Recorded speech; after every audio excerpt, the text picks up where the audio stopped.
أعوذ بالله من الشيطان الرجيم بسم الله الرحمن الرحيم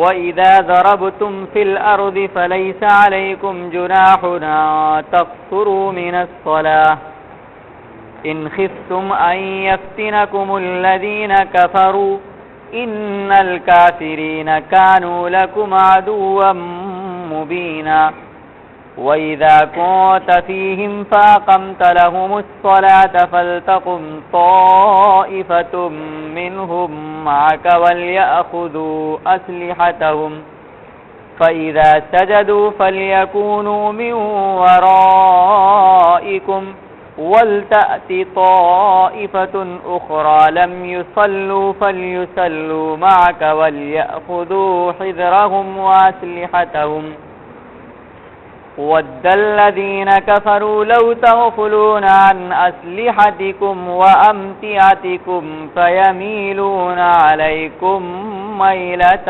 وَاحِدَةً وَلَا جُنَاحَ عَلَيْكُمْ إِنْ كَانَ بِكُمْ أَذًى مِّن مَّطَرٍ أَوْ كُنتُم مَّرْضَىٰ أَن تَضَعُوا أَسْلِحَتَكُمْ وَخُذُوا حِذْرَكُمْ إِنَّ اللَّهَ أَعَدَّ لِلْكَافِرِينَ عَذَابًا مُّهِينًا۔ صدق اللہ۔ بات کل یہ چل رہی تھی وطن کی 3 قسمیں ہیں، ایک ہے وطن اصلی اور ایک ہے وطن اقامت اور ایک ہے وطن سکنا۔ وطن اصلی کسے کہتے ہیں، وطن اقامت کسے کہتے ہیں اور وطن سکنا کسے کہتے ہیں، یہ کل بتا دیا گیا تھا۔ وطن اصلی تو وہی ہے جہاں پر آدمی مقیم ہو اپنے اہل و عیال کے ساتھ میں اور وہیں پر زندگی گزارنے کا اس کا ارادہ ہو، یا اس کی جائے پیدائش ہے وہ، اور وہ اس کو اپنی زندگی گزارنے کا مسکن سمجھتا ہے، وہ بھلے سے رہ رہا ہے دوسری جگہ، تو وہ بھی وطن اقامت ہو سکتا، وطن اصلی ہو سکتا ہے۔ وطن اقامت سفر میں جہاں 15 دن یا 15 دن سے زیادہ ٹھہرنے کی نیت کر لے، اور وطن سکنا سفر میں 15 دن سے کم ٹھہرنے کی نیت جو کرے گا، یہ وطن سکنا کہلاتا ہے۔ احکامات کیا ہیں؟ وطن اصلی کے اندر اگر آدمی 1 منٹ کے لیے بھی پہنچ جائے گا تو مقیم ہو جائے گا جاتے ہی، چاہے اس نے 15 دن کی نیت کی ہو یا نہ کی ہو، جیسے ہی اپنے وطن اصلی کے اندر وہ پہنچا، چاہے 1 منٹ کے لیے ہی ہو، وہ مقیم ہو جائے گا جاتے ہی، بلا ارادہ گیا ہو یا بال ارادہ گیا ہو، کوئی فرق نہیں پڑتا، جاتے ہی وہ مقیم ہو جائے گا۔ جیسے ہی اپنے وطن اصلی کی حد کے اندر داخل ہوا، اس کو پوری نماز پڑھنی۔ سمجھ میں آئی بات؟ یہ ایک مسئلہ۔ وطن اصلی وطن سفر سے کبھی بھی باطل نہیں ہوتا ہے، وطن اصلی وطن اصلی ہی رہے گا، وطن سفر سے کبھی باطل نہیں ہوا۔ کیا مطلب؟ کوئی آدمی کسی جگہ کو اپنا مسکن بنا چکا ہے کہ مجھے زندگی یہیں گزارنا ہے، اور اس کے اہل و عیال وہاں پر مقیم ہیں، اس کے باوجود وہ سفر میں رہا، پوری زندگی سفر میں گزار دیا اس نے، لیکن یہ پوری زندگی سفر میں لگنے کے باوجود بھی اس کا جو وطن اصلی ہے وہ وطن اصلی ہی رہے گا۔ اس سفر سے وطن اصلی ختم نہیں ہوگا، باطل نہ ہونے کا مطلب ختم نہیں ہوگا۔ سمجھ میں آئی بات؟ وطن اصلی کو باطل کرنے والی چیز ایک تو دوسرا وطن اصلی ہو سکتا ہے۔ مثال کے طور پر آپ رہنے والے ہیں شولہ پور کے، آپ منتقل ہو گئے ممبئی، اب آپ نے ارادہ کر لیا کہ مجھے اپنی بقیہ پوری زندگی یہیں پر گزارنی ہے، بھلے سے آپ کی زمین و جائیداد وہاں ہے یا رشتہ دار دوست و احباب ہیں وہاں، اس سے کوئی لینا دینا نہیں، آپ نے وہاں رہنے کا اور وہاں زندگی گزارنے کا ارادہ ترک کر دیا، اور آپ نے یہاں زندگی گزارنے کا ارادہ بنا لیا، نیت کر لی۔ اب وہ وطن اصلی جو تھا آپ کا وہ باطل ہو گیا اس وطن اصلی سے، اب یہ آپ کا وطن اصلی ہو گیا۔ سمجھ میں آئی بات؟ اب اگر آپ یہاں سے کبھی اتفاقاً وہاں پہنچ گئے تو آپ مقیم نہیں ہوں گے، مسافر ہی رہیں گے۔ تو ایک جگہ سے وطن اصلی منتقل کر دینے سے دوسری جگہ پر پہلا وطن اصلی کیا ہو جاتا ہے؟ باطل اور ختم ہو جاتا ہے۔ اسی طریقے سے ایک آدمی ہے، وطن اقامت اس کا ہے، یعنی سفر میں کہیں 15 دن ٹھہرنے کی یا 15 دن سے زیادہ کتنی بھی مدت ٹھہرنے کی اس نے نیت کی، وہی وطن اقامت ہو گیا۔ جب اس نے 15 دن سے زائد کی نیت کر لی، 15 دن یا 15 دن سے زائد کی، تو اب وہ کیا کرے گا؟ پوری نماز پڑھے گا، اب قصریں نہیں کر سکتا۔ اب وہ پوری نماز پڑھے گا، قصریں نہیں کرے گا۔ 15 دن سے زائد کی نیت کر لی یا 15 دن کی نیت کر لی، تو یہی وطن اقامت ہے۔ وطن اقامت وطن اصلی سے باطل ہو جاتا ہے۔ 15 دن وہاں ٹھہرا یا 1 مہینے کی نیت کی 1 مہینہ ٹھہرا، 2 مہینے کی نیت کی 2 مہینہ ٹھہرا، 5 مہینے کی نیت کی 5 مہینہ ٹھہرا، 1 سال کی نیت کی 1 سال ٹھہرا وطن سفر میں۔ جیسے ہی وہ وہاں سے سفر کا ارادہ کر کے نکلا، فوراً ہی وہ وطن اقامت ختم ہو گیا۔ سمجھ میں آئی بات؟ یا وہ وہاں سے سفر کر کے وطن اصلی پہنچ گیا، جیسے وطن اصلی کے اندر پہنچا وہ وطن اقامت ختم ہو گیا۔ اب اگر اس نے سفر کے ارادے سے وہاں سے نکل گیا، واپس لوٹ کے پھر وہاں پہنچا، تو چونکہ سفر کی نیت سے ہی کیا ہو گیا تھا؟ وطن اقامت۔ اب واپس لوٹے گا تو اب وہاں پر مسافر رہے گا، وہ قصر نہیں کرے گا، بھلے سے 5 مہینہ وہاں رہ کے پھر نکلا ہے وہ۔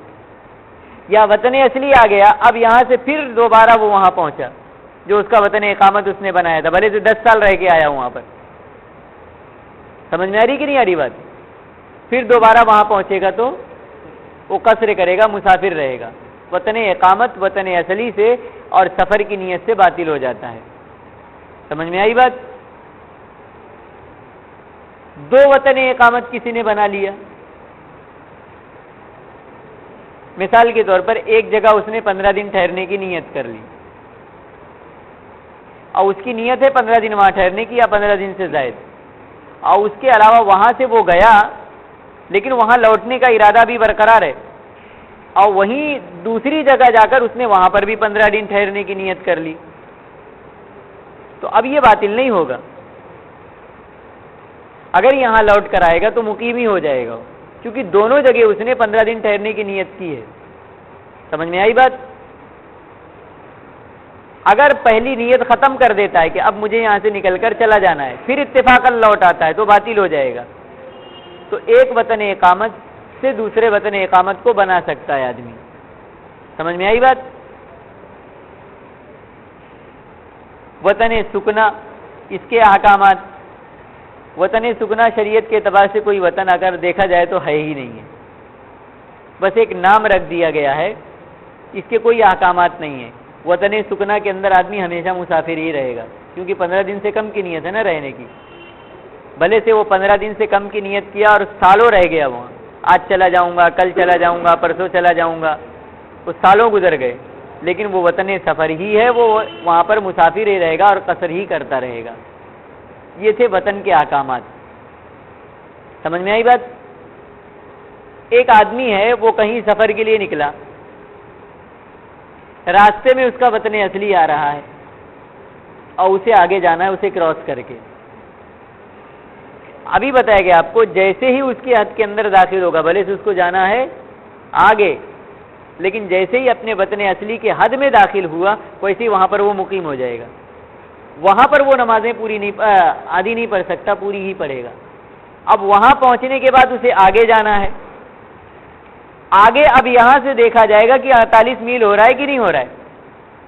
اگر آگے کی مسافت وطن اصلی سے 48 میل کی ہے، تب تو اپنے شہر کی آبادی سے نکلنے کے بعد پھر وہ قصر شروع کر سکتا ہے، لیکن اگر آگے پورا 48 میل نہیں، یعنی 77 کلومیٹر نہیں ہو رہا ہے، تو اب آگے تک پورا کا پورا وہ پوری ہی نماز پڑھے گا، قصر نہیں کر سکتا۔ بات سمجھ میں آئی؟ جب وطن اصلی کہاں آ جائے؟ سفر کے بیچ میں آ جائے، مسئلہ سمجھ میں آیا نا؟ اب ایک مسئلہ اور دیکھیے یہاں پر، ایک آدمی اس نے کہیں پر نکاح کیا، تو جس شہر کے اندر اس نے نکاح کیا ہے یہ شہر اس کے لیے کیا ہوگا؟ وطن اصلی ہوگا کہ وطن اقامت ہوگا کہ وطن سفر ہوگا؟ صرف نکاح کر لینے سے کوئی بھی جگہ وطن اصلی نہیں بن جاتی۔ ہاں، اگر نکاح کے بعد اس نے اپنے اہل و عیال کو وہیں پر رکھنے کا ارادہ کیا ہے تو اب یہ اس کا وطن اصلی بن گیا، اب یہاں پر آئے گا وہ تو مسافر۔ لیکن اگر یہ ارادہ نہیں کہ اپنے اہل و عیال کو یہیں رکھنا ہے تو صرف نکاح کی بنا پر وہ وطن اصلی نہیں بنتا ہے۔ چنانچہ حضرت سودا رضی اللہ تعالیٰ عنہ یہ مکہ کی تھی،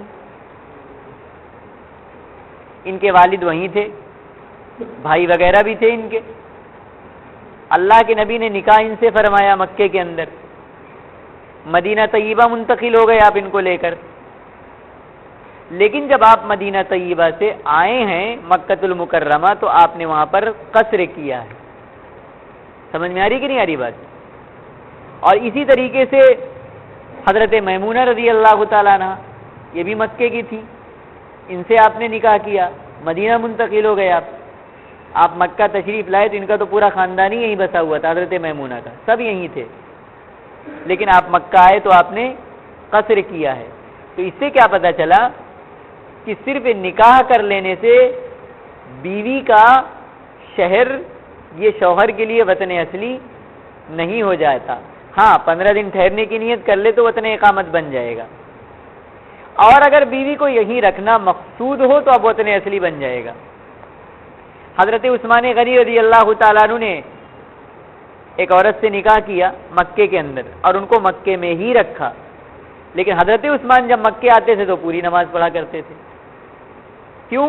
کیونکہ ان کو یہی ٹھہرانا ہی مقصد تھا، اس بنا پر وہ پوری پڑھا کرتے تھے، اور اللہ کے نبی دونوں ازواج کو لے کر منتقل ہو چکے تھے، اس بنا پر آپ آ کر یہاں پر قصر کیا کرتے تھے۔ تو اگر کسی شہر کے اندر نکاح کرنے کے بعد وہیں پر اہل و عیال کو رکھنا مقصد ہے تو وطن اصلی ہو جائے گا، اور اگر نہیں رکھنا مقصد ہے تو وطن سفر ہی رہے گا، وطن اصلی نہیں بنے گا۔ بات سمجھ میں آئی؟ عورت کا وطن اصلی کیا ہوگا؟ سسرال یا میکہ؟ یہ بھی ایک مسئلہ ہے نا۔ ایک عورت کا نکاح ہو گیا، وہ اپنے شوہر کے ساتھ چلی گئی جہاں اس کا شوہر رہتا تھا، تو اب شوہر جہاں رہ رہا ہے وہ وطن اصلی ہوگا یا جو اس کی ماں باپ کا جو شہر ہے وہ وطن اصلی ہوگا؟ شوہر جہاں پر ہے یہ اس کا وطن اصلی ہوگا، اگر عورت نے یہیں پر اقامت اختیار کرنے کی پوری نیت کر لی کہ اب مجھے زندگی یہیں گزارنا ہے۔ لیکن اگر عورت کے دل کے اندر ارادہ یہ ہے کہ میں شوہر کے ساتھ وہاں بھی رہوں گی اور اپنے ماں باپ کے ساتھ بھی رہوں گی تو اب یہ دونوں اس کا وطن اصلی ہوگا۔ شوہر کے ساتھ رہے گی وہ بھی وطن اصلی ہے، یہ بھی وطن اصلی ہے، لیکن شوہر کے لیے یہ وطن اصلی نہیں رہے گا۔ سمجھ میں آ رہی کہ نہیں آ رہی بات؟ عورت کے لیے دونوں وطن اصلی رہے گا، اور یہاں پر آ کر بھی مقیم ہو جائے گی اور یہاں سے جائے گی تو وہاں بھی مقیم ہو جائے گی۔ بات سمجھ میں آئی؟ اور اگر یہاں پر اس نے اپنے آپ کو پورے طور پر شوہر کے حوالے کر دیا ہے کہ جہاں میرا شوہر وہاں میں، یہاں کا ارادہ اس نے بالکل ترک کر دیا ہے، تو اب یہ وطن اصلی نہیں رہ گیا، اس کا وہی وطن اصلی ہو گیا۔ سمجھ میں آئی بات؟ باپ بیٹا کسی اور شہر کے اندر آباد ہو گیا جا کر، اور باپ کسی اور شہر کے اندر ہے۔ بیٹے نے جہاں پر رہائش اختیار کی اب وہیں زندگی گزارنے کا ارادہ رکھتا ہے، اب باپ نے جہاں رہائش اختیار کی ہے وہیں زندگی گزارنے کا ارادہ رکھتا ہے، تو بیٹا باپ کے پاس جائے گا نا تو مسافر رہے گا، اب باپ بیٹے کے پاس جائے گا نا تو مسافر رہے گا۔ سمجھ میں آ رہی کہ نہیں آ رہی بات؟ باپ کی رہائش کا بیٹے کے رہائش پر کوئی اثر نہیں پڑے گا، اور بیٹے کی رہائش کا باپ کی رہائش پر کوئی اثر نہیں پڑے گا، نہ یہ اس کا وطن اصلی بنے گا نہ وہ اس کا وطن اصلی بنے گا، صرف رہائش کے اعتبار سے۔ اور یہ میں نے کل آپ کو بتلا دیا تھا، وطن اصلی آدمی کا ایک کے بجائے کئی بھی ہو سکتا ہے۔ سمجھ میں آئی بات؟ تو جس کو اس نے وطن اصلی بنایا اگر وہاں جائے گا تو مقیم ہو جائے گا وہ، لیکن ارادہ شرط ہے وہاں پر کہ یہ میرا وطن اصلی ہے۔ بہت سارے لوگ ہیں شہر بمبئی کے اندر پوری زندگی رہتے ہیں، لیکن چھٹیوں میں جاتے ہیں وہاں زندگی اوقات گزارنے کے لیے، ان کی زمین و جائیداد ہوتی ہے وہاں پر، تو وہ ان کا وطن اصلی رہتا ہے۔ پوچھتا ہے کوئی آپ کہاں کے ہیں تو بتاتے وہی، تو پتہ کیا چلا کہ ان کی یہ بھی وطن اصلی ہے، وہ بھی وطن اصلی ہے۔ اتنی بات سمجھ میں آ گئی؟ یہ موٹے موٹے مسائل آپ کو جو بہت ضروری ہیں وطن اور سفر کے تعلق سے وہ آپ کے سامنے رکھے گئے۔ اب ایک مسئلہ اہم ترین اور ہے سفر کے تعلق سے، سفر میں دو نمازوں کو جمع کرنے کا۔ بہت توجہ کے ساتھ ذرا اس مسئلے کو سنیے گا۔ امام ابو حنیفہ رحمۃ اللہ علیہ کے نزدیک سوائے عرفات اور مزدلفہ کے دو نمازوں کو کسی ایک نماز کے ٹائم میں پڑھنا جائز نہیں ہے۔ عرفات کے اندر ظہر کے ساتھ ظہر ہی کے ٹائم میں عصر پڑھ لی جاتی ہے، اور مزدلفہ کے اندر عشاء کے ٹائم میں مغرب پڑھی جاتی ہے۔ ایک جمع تقدیم ہے اور ایک جمع تاخیر ہے۔ جمع تقدیم یعنی دوسری بعد والی نماز کو پہلے لے آیا، اور جمع تاخیر مطلب پہلے والی نماز کو بعد میں لے گیا۔ یہ سب جملے چھوٹے چھوٹے یاد رکھنی چاہیے۔ میدان عرفات اور مزدلفہ کے علاوہ کبھی بھی دو نمازوں کو کسی ایک نماز کے ٹائم میں پڑھنا جائز نہیں ہے امام ابو حنیفہ رحمۃ اللہ علیہ کے نزدیک۔ سمجھ میں آئی بات؟ یہ اپنا مسلک آپ دھیان کے اندر رکھیے۔ اس مسئلے کے اندر امت کا ایک طبقہ غیر مقلدین کا اس نے سر پھٹول کر دیا ہے پورا، اس لیے اس مسئلے کو سمجھنا ضروری ہے۔ اور صرف اسی مسئلے کو لے کر فقہ حنفی کے اوپر نہ جانے کتنے طعن و تشنیع اور حدیث کی خلاف ورزی اور نہ جانے کیا کیا طعنے انہوں نے دیے، کئی کتابیں لکھی۔ صادق سیالکوٹی صاحب ہیں، انہوں نے ایک کتاب لکھی ہے صلاۃ الرسول، اور ایک ہدایت محمدی کے نام سے کتاب لکھی گئی ہے، جس کے اندر اس مسئلے کے اوپر کافی لان تان کیا گیا ہے فقہ حنفی کو۔ اب میں پہلے ان کی عبارت دکھا دوں آپ کو، تو آپ کو سمجھ میں آئے گا کہ کیا کہنا چاہتے ہیں، پھر آپ اپنا مسلک واضح طور پر سمجھیے۔ بخاری کی ایک روایت ہے، حضرت عبداللہ ابن عباس راوی ہیں، عن ابن عباس قال كان رسول الله صلی اللہ علیہ وسلم یجمع بین صلاة الظہر والعصر اذا كان على ظہر سیر ویجمع بین المغرب والعشاء۔ حضرت ابن عباس فرماتے کہ اللہ کے نبی علیہ الصلوۃ والسلام ظہر اور عصر کی نماز کو جب آپ سفر میں ہوتے اور مغرب اور عشاء کی نماز کو جمع کیا کرتے تھے۔ بخاری کی روایت ہے یہ۔ اس روایت کو صلاۃ الرسول کے جو رائٹر ہیں انہوں نے اپنی کتاب کے اندر نقل کیا، اور نقل کرنے کے بعد آگے لکھتے ہیں حضور رحمت للعالمین تھے، ان کی عبارت نوٹ کر رہا ہوں، لوگوں کے توق اور زنجیر اور بوجھ کو دور کرنے والے تھے، یعنی آسانیاں پیدا کرنے والے تھے لوگوں کے لیے۔ کون؟ حضور۔ دنیا والوں کے لیے آپ آسانیاں لے کر آئے تھے، اور انہی آسانیوں میں سے مسئلہ جمع بین الصلاتین بھی ہے، یعنی دو نمازوں کو جمع کرنے کا بھی ہے، کہ حضور نے سفر کی دو نمازوں کو جمع کر کے پڑھا ہے، ظہر کو عصر کے ساتھ اور مغرب کو عشاء کے ساتھ، حج میں بھی اور دوسرے سفر میں بھی۔ یہ ان کی عبارت ہے، پہلے اس کو سن لیجئے۔ اس فعل پاک سے، یعنی اللہ کے نبی کے اس مبارک عمل سے امت کے لیے آسانی ہو گئی کہ سفر کے دوران وہ بھی جمع بین الصلاتین کر سکتے ہیں، لیکن حنفی مذہب یہ آسانی سے روکتا ہے۔ دیکھو دھوکہ، دیکھیے ذرا، حدیث پیش کیا بخاری کی، اور اس سے اپنے معنی سمجھے، یعنی اپنے ذہن کے سمجھے ہوئے مطلب کو سمجھا کر یہ ثابت کرنے کی کوشش کی کہ اللہ کے نبی نے سفر میں دو نمازوں کو جمع کر کے پڑھا ہے امت کے سہولت کے لیے۔ اب فقہ حنفی کو دیکھیے کہ وہ حدیث سے ٹکراتے ہوئے اس آسانی سے روکتا ہے، اور فقہ حنفی کا مسئلہ یہ ہے کہ دو نمازوں کو ایک وقت میں جمع نہیں کر سکتے، اور پھر آگے ہدایہ کی عبارت لکھتا ہے، فقہ حنفی اس آسانی سے روکتا ہے، وَلَا يُجْمَعُ فَرْضَانِ فِي وَقْتٍ بِلَا حَجٍّ، کہ نہ جمع کیا جائے دو فرض نمازوں کو کسی ایک ہی نماز کے وقت میں بغیر حج کے. یہ عبارت نوٹ کی ہدایت کی اور شرع وقایہ کی. آگے لکھتے ہیں کہ حضور آسانی پیدا کرتے ہیں اور امتی اس سہولت کو اٹھا دیتا ہے. افسوس ہے. ہم کہتے ہیں ہم پر افسوس نہیں، افسوس تم پر ہے کہ تم نے سمجھا ہی نہیں حدیث. یہ تو تھی ان کی عبارت. دراصل کچھ لوگوں کا کام ہی ہے یہ دھوکہ دینا. ہماری عبارت کا ترجمہ بھی انہوں نے صحیح نہیں کیا ہے.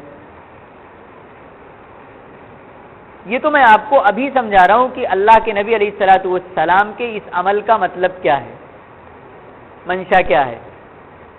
لیکن یہ سمجھ لیجئے دھوکہ ہے اس عبارت کے اندر جو انہوں نے اپنی کتاب کے اندر نوٹ کیا ہے، اور ہدایت محمدی اور دیگر کتابوں کے اندر ان کے اندر صاف یہ دھوکے دیے گئے ہیں. سب سے پہلے آپ اپنا مسلک جو ہمارا ہے کہ ایک نماز کے ٹائم میں دو نمازوں کو نہیں پڑھا جا سکتا، اس کی دلیل کیا ہے؟ قرآن پاک کی آیت ہے. سب سے پہلی آگے آ رہی ہے، تھوڑی دور ایک دو آیت کے بعد آ رہی ہے وہ آیت. اللہ کا فرمان ہے ان الصلاۃ کانت علی المؤمنین کتابا موقوتا. بے شک نماز ایمان والوں پر اس کے وقت میں فرض کی گئی. جب نماز کا وقت ہی نہیں آیا تو نماز کیسی؟ سب سے پہلی دلیل ہماری قرآن پاک کی آیت ہے. سمجھ میں آ رہی کہ نہیں آ رہی بات؟ سب سے پہلی دلیل ہماری قرآن پاک کی آیت ہے. ہمارے امام ابو حنیفہ رحمۃ اللہ علیہ اتنا احتیاط اور تورع پسند تھے، اور اسی طریقے سے اتنی کمال بصیرت اللہ نے ان کو عطا فرمائی تھی کہ اگر کوئی حدیث کسی آیت کے بظاہر خلاف ٹکراتی ہوئی نظر آتی تھی تو اس انداز پر اس کو تطبیق دیا کرتے تھے امام صاحب کہ نہ آیت کا ٹکراؤ رہ جائے اور نہ ہی حدیث کی بنا پر آیت کو چھوڑنا پڑے اور نہ آیت کی بنا پر حدیث کو چھوڑنا پڑے. اس طریقے پر اس کا مفہوم بیان فرمایا کرتے تھے. یہ تو آیت دلیل تھی. اب جس کے پاس عقل ہی نہیں ہو اتنی تو سمجھے گا کیا اس کمال بصیرت کو امام صاحب. امام ابو حنیفہ رحمۃ اللہ علیہ نے اس آیت کو سامنے رکھا اور اس کے علاوہ صحابہ اکرام کی اور روایت کو بھی سامنے رکھا. اب وہ روایتیں دیکھیے. حضرت عبداللہ ابن مسعود رضی اللہ تعالیٰ عنہ راوی ہیں، فرماتے ہیں کہ نبی کریم صلی اللہ علیہ وسلم ہر نماز کو وقت پر ہی پڑھا کرتے تھے. الفاظ دیکھیے گا روایت کے، سوائے مزدلفہ اور عرفات کے. بقیہ اللہ کے نبی کسی نماز کو بھی کبھی بھی اس کے وقت سے پہلے نہیں پڑھا کرتے تھے سوائے مزدلفہ اور عرفات کے. نسائی کی روایت ہے، عبداللہ ابن مسعود راوی. دوسری روایت بخاری شریف کی، حضرت عبداللہ ابن مسعود راوی ہیں، فرماتے ہیں کہ میں نے نبی اکرم صلی اللہ علیہ وسلم کو نہیں دیکھا کہ آپ نے اصلی وقت کے علاوہ کوئی نماز کبھی اس کے وقت سے پہلے پڑھی ہو. آگے فرماتے ہاں موسم حج میں آپ مغرب اور عشاء کو جمع فرماتے تھے اور فجر کو اپنے معمول سے تھوڑا پہلے پڑھا کرتے تھے. اس میں بھی صاف انکار ہے کہ کوئی نماز کبھی وقت سے پہلے نہیں پڑھی. بخاری کی روایت ہے یہ. حضرت انس رضی اللہ تعالیٰ عنہ کی روایت ہے، فرماتے ہیں کہ آپ صلی اللہ علیہ وسلم کو سفر کی جلدی ہوتی تو ظہر کو عصر کے شروع وقت تک مؤخر کرتے اور دونوں نمازوں کو جمع کر کے پڑھتے. الفاظ دیکھیے گا، ظہر کو عصر کے شروع وقت تک، عصر کے وقت میں نہیں، عصر کے شروع وقت تک مؤخر کرتے، یعنی ظہر کو بالکل آخر میں پڑھتے اور عصر کو بالکل شروع میں پڑھتے. یہ ظہر کو عصر میں نہیں لے جاتے تھے، یہ مطلب مت سمجھنا. مؤخر کرتے کا مطلب آخری وقت میں پڑھا کرتے تھے. اسی طرح غروب شفق تک مغرب کو مؤخر کرتے اور عشاء کو اول وقت میں پڑھ کے جمع فرماتے. یہ بھی روایت. اسی طریقے سے سنن بیہقی کے اندر حضرت عمر رضی اللہ تعالیٰ عنہ کا فرمان ہے کہ 3 چیزیں گناہ کبیرہ میں سے ہیں. 1-2 نمازوں کو ایک وقت میں جمع کر دینا، اور ایک میدان جنگ سے پیٹ پھیڑ کر بھاگ جانا، اور ایک لوٹ مار کے اندر حصہ لینا. اس کو گناہ کبیرہ قرار دیا حضرت عمر نے دو نمازوں کو ایک وقت میں جمع کرنے پر۔ یہ روایتیں ہیں اس آیت کے ساتھ ہماری دلیل۔ ان تمام روایتوں کے اندر صحابی رسول کیا کہہ رہے ہیں؟ دو نمازوں کو ایک نماز کے وقت میں جمع نہیں کیا جا سکتا ہے۔ اب ہم پوچھنا چاہتے ہیں بڑے ادب سے کہ اللہ کے نبی کے حدیثوں کو تم نے زیادہ سمجھا تھا یا صحابہ نے؟ شارٹ سا جواب چاہیے۔ ابن مسعود نے حضرت انس اللہ کے نبی کے سفر حضر کے ساتھی تھے، 10 سال اللہ کے نبی کی خدمت میں رہے، بچپن سے آ گئے تھے اللہ کے نبی کے پاس، ہر وقت گھر کے اندر گھر کے باہر سفر میں ہر وقت ساتھ میں۔ وہ کہہ رہے ہیں کہ اللہ کے نبی نے بیک وقت ایک ٹائم میں کبھی بھی کوئی نماز نہیں پڑھی، میں نے دیکھا ہی نہیں۔ صحابی رسول نے اللہ کے نبی کی زندگی کو زیادہ سمجھا یا تم نے 1400 سال کے بعد؟ پہلا سوال یہ سمجھ میں آ رہی کہ نہیں آ رہی بات؟ اب اس روایت کا مطلب سمجھیے کہ اللہ کے نبی نے جمع کیا، یا جتنی بھی اس جیسی روایتیں ہیں اللہ کے نبی نے دو نمازوں کو جمع کیا۔ جمع کرنے کا دو مطلب ہے، ایک حقیقتاً جمع یعنی ایک نماز کے ٹائم میں دو نمازوں کو پڑھ لینا، اور ایک ہے صورتاً جمع، دیکھنے میں لگے گی جمع لیکن حقیقت میں دونوں نماز اپنے اپنے ٹائم پر ہوگی۔ ایک نماز کو آپ نے بالکل اس کے آخری وقت میں پڑھا اور ایک نماز کو آپ نے بالکل اس کے شروع وقت میں پڑھا، دونوں دکھے گی جمع لیکن ہوئی ہے اپنے وقت پر، یہ ہے جمع صورتاً۔ ہم کہتے ہیں جتنی روایتیں اللہ کے نبی کے نماز کے جمع کے بارے میں آ رہی ہیں وہ جمع حقیقی نہیں ہے، جمع صوری ہیں۔ دلیل قرآن کی آیت، اللہ کے نبی کبھی قرآن کی آیت سے ہٹ نہیں سکتے۔ دوسری دلیل صحابہ فرما رہے ہیں اللہ کے نبی نے جمع نہیں کیا ایک وقت کے اندر، یہ دلیل ہے ہماری کہ یہ جمع حقیقی نہیں تھی، جمع صوری تھی۔ اب یہ دھوکہ دیکھیے ان کا، ہدایہ کے اندر صاف لکھا ہوا ہے لا یجمع صلاتین فی وقت، ایک وقت کے اندر دو نمازوں کو جمع نہیں کیا جائے گا۔ صاحب ہدایہ نے دو نمازوں کو جمع کرنے کا انکار نہیں کیا ہے کہ دو نمازوں کو ایک ساتھ نہیں پڑھا جا سکتا، ایک وقت میں پڑھنے کا انکار کیا ہے۔ ہمارے یہاں بھی یہ مسلک ہے کہ اگر آپ کو سفر میں جلدی ہے یا سفر کی بنا پر دقت ہے تو آپ ایک نماز کو بالکل مؤخر کر دیجئے آخری وقت تک اور دوسری نماز کو شروع وقت میں پڑھ لیجئے، جمع صوری ہمارے یہاں بھی جائز ہے۔ تو ہماری کسی کتاب کے اندر جمع صوری کا انکار نہیں کیا گیا، یہ دھوکہ دیا گیا ہے۔ اور جو ہمارا مسلک ہے کہ کسی نماز کو ایک وقت میں نہیں پڑھ سکتے، وہ یہ روایتیں ہیں اور یہ آیتیں ہیں۔ اور اس کے علاوہ کہ اللہ کے نبی نے کبھی ایک وقت میں دو نمازوں کو جمع نہیں کیا، یہ روایات کے ساتھ ساتھ اب دوسرے طریقے پر بھی غور کیجئے۔ دیکھیے حالت جنگ، عین حالت جنگ میں اللہ کی طرف سے نماز خوف اتری۔ نماز خوف کیا ہے وہ آگے ہی آیت میں وہ مسئلہ آ رہا ہے، میں اختصاراً بتا رہا ہوں، وہاں تفصیل بتاؤں گا۔ امام کے پیچھے 4 رکعت آپ کو پڑھنا ہے اگر مسافر نہیں ہے تو، اور اگر مسافر ہے تو 2 پڑھنا ہے۔ ایک حصے کو اللہ رب العزت نے فرمایا فوج کے 2 حصے کر دیے جائیں، ایک لڑائی پہ لگی رہے اور دوسرے حصے کو آپ 1 رکعت پڑھا دیجئے۔ اگر 2 رکعت پڑھنا ہے 1 رکعت پڑھا دیجئے، یہ 1 رکعت پڑھ کر چلی جائے، دوسری جو وہاں لڑ رہی تھی یہ مقابل پہ چلی جائے، وہ دوسری آ جائے، پھر آپ اس کو 1 رکعت پڑھا دیجئے۔ یہ طریقہ اللہ نے بتایا عین لڑائی کے حالت میں، لیکن اللہ رب العزت نے قرآن پاک میں یہ طرز تو بتلایا 1 رکعت پڑھ کر آؤ جاؤ، لیکن یہ نہیں فرمایا کہ اگر ٹائم نہیں تو اس نماز کو چھوڑ دو ٹائم پر، اس کو دوسرے ٹائم میں پڑھ لینا۔ اگر دوسری نماز کے ٹائم میں دوسری نماز کو پڑھنے کی اجازت ہوتی تو سب سے پہلے یہاں اجازت ملنی چاہیے۔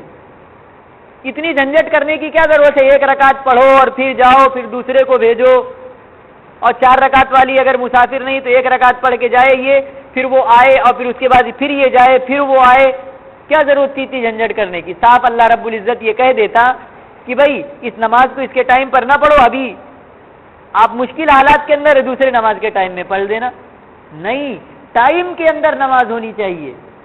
اس بنا پر صلاۃ الخوف دیا لیکن 2 نمازوں کو جمع کرنے کی اجازت نہیں دیا صلاۃ الخوف کے اندر۔ یہ دلیل ہے اس بات کی کہ اللہ کے نبی کی وہ نمازیں جمع سوری تھی، جمع حقیقی نہیں تھی، دونوں کے ٹائم پر تھی. سمجھ میں آ رہی کہ نہیں آ رہی بات؟ دوسری دلیل، غزوہ خندق کے موقع پر اللہ کے نبی کی اور صحابہ کرام کی کچھ نمازیں قضا ہو گئی، قضا ہو گئی، ٹائم نکل گیا. نبی علیہ الصلوۃ والسلام کو اس پر افسوس ہوا، آپ نے افسوس کا اظہار کیا. سوال یہ پیدا ہوتا ہے، اگر شریعت نے دو نمازوں کو ایک ٹائم میں پڑھنے کی اجازت دی ہے، چھوٹ ملی ہوئی، تو افسوس کی کیا بات ہے؟ بات سمجھ رہی نہیں میں کیا کہہ رہا ہوں؟ جب دو نمازوں کو ایک ٹائم میں پڑھ سکتے ہیں تو افسوس کی کیا بات ہے؟ اللہ کے نبی نے افسوس کیوں کیا؟ یہ افسوس کرنا دلیل اس بات کی ہے کہ دو نمازوں کو ایک ٹائم میں پڑھنے کی اجازت نہیں ہے. سمجھ میں آئی بات؟ تیسری دلیل، جتنی نمازیں اللہ کے نبی کی آپ کو دو ایک ساتھ میں پڑھنے کی ملیں گی روایتوں کے اندر، وہ سب میں یہ ملے گا ظہر اثر کو جمع کیا، مغرب اور عشاء کو جمع کیا. کیوں؟ اس میں جمع سوری ہو سکتی ہے. ظہر کو آپ اثر تک لے جا سکتے ہیں، جیسے ظہر کا وقت ختم ہوتا ہے ویسے اثر کا ٹائم، جیسے مغرب کا وقت ختم ہوتا ہے ویسے عشاء کا ٹائم شروع ہو جاتا ہے. ہاں، تو ایک کو دوسرے کے قریب کر سکتے ہیں. پوری جتنی روایتیں ہیں پورا ذخیرہ حدیث تلاش ڈالیے. آپ چیلنج ہے یہ، پورے حدیث کی ساری کتابوں کو تلاش کر ڈالیے. 5 لاکھ سے زائد روایتیں ہیں اللہ کے نبی کی، 7 لاکھ سے. جہاں اللہ کے نبی کی دو نمازوں کو جمع کرنے کا مسئلہ آپ کو ملے گا ظہر اثر مغرب عشاء. کہیں آپ کو نہیں ملے گا کہ اللہ کے نبی نے فجر اور ظہر کو جمع کیا ہو. کیوں؟ کیسے جمع کر سکتے تھے؟ وہاں جمع سوری ہو ہی نہیں سکتی تھی، کیونکہ فجر کا ٹائم ختم ہو جاتا ہے تو ظہر کا ٹائم شروع تھوڑی ہوتا ہے. فجر کے ختم ہونے کے بہت بعد ظہر کا ٹائم شروع ہوتا ہے. وہاں جمع سوری ہو ہی نہیں سکتی تھی، اسی بنا پر اللہ کے نبی نے کبھی فجر اور ظہر کو جمع نہیں کیا. یہ دلیل ہے اس بات کی کہ جن جن روایتوں کے اندر یہ بات آئی ہے کہ اللہ کے نبی نے دو نمازوں کو جمع کیا ہے، وہ کیا تھی؟ حقیقتاً جمع نہیں تھی. ایک نماز کے ٹائم میں دو نماز نہیں تھی، بلکہ دونوں نماز اپنے اپنے وقت پر ہوئی تھی. ایک آخری وقت میں ہوئی تھی اور ایک اول وقت میں اندر ہوئی تھی، سوائے مزدلفہ اور عرفات کے. سمجھ میں آ رہی کہ نہیں آ رہی بات؟ یہ ساری دلیلیں ہیں ان روایتوں کے جواب میں جن روایتوں سے پتہ چلتا ہے اللہ کے نبی نے دو نمازوں کو جمع کیا ہے. سمجھ میں آئی بات؟ اس مسئلے کو بالکل اچھی طریقے سے ذہن کے اندر رکھنا. آج اس مسئلے کو قرآن و حدیث کے خلاف بتلا کر ہم پر قرآن و حدیث کے خلاف ہونے کا طعنہ دیا جاتا ہے. اب آپ سمجھ لیجئے، آپ کا مسلک فقہ حنفی قرآن و سنت کے زیادہ قریب ہے کہ ان کا دھوکہ سنا قرآن و سنت کے زیادہ قریب ہے. دعا فرمائیے اللہ رب العزت قرآن پاک کی صحیح سمجھ نصیب فرمائے.